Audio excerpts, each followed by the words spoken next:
दोस्तों, क्या आप जानते हैं कि कर्ण और अर्जुन पिछले जन्म में दुश्मन थे और कर्ण 999 बार मर चुके थे। क्या थी इसके पीछे की खास वजह?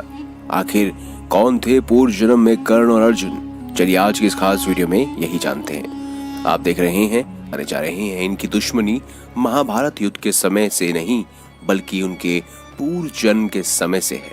दोस्तों, हिंदू धर्म के अनुसार हमारे आज का जीवन हमारे पिछले कर्मों से जुड़ा है।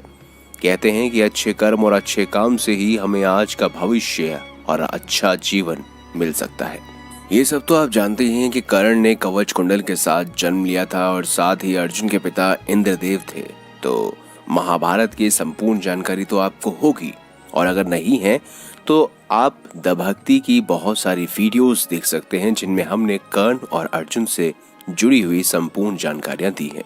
अब बात करते हैं कि कर्ण और अर्जुन अपने पिछले जन्म में क्या थे। दरअसल दोस्तों, कर्ण और अर्जुन के पिछले जन्म की कथा का वर्णन पद्म पुराण में भी मिलता है।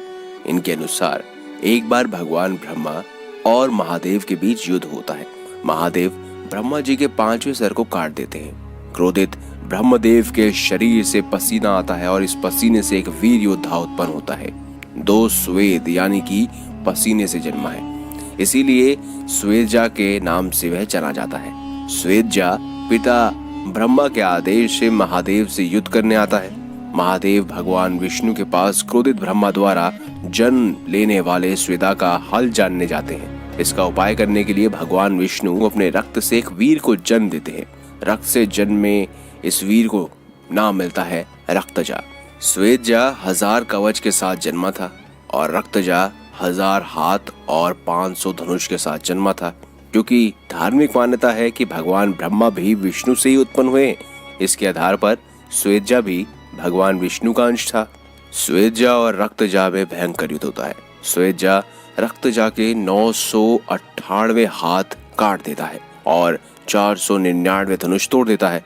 वहीं रक्तजा स्वेदजा के 999 कवच तोड़ देता है। रक्तजा जिस क्षण हारने वाला था, भगवान विष्णु समझ जाते हैं कि अब रक्तजा से वह हार जाएगा। वह युद्ध विराम करवा देते हैं। वहीं स्वेदजा दानवीरता दिखाते हुए रक्तजा को जीवन दान देते हैं। भगवान विष्णु स्वेदजा की जिम्मेदारी सूर्य भगवान को सौंपते हैं, जबकि रक्तजा की इंद्रदेव को। वे इंद्रदेव को वचन देते हैं कि अगले जन्म में रक्तजा के हाथों स्वेदजा का वध अवश्य होगा।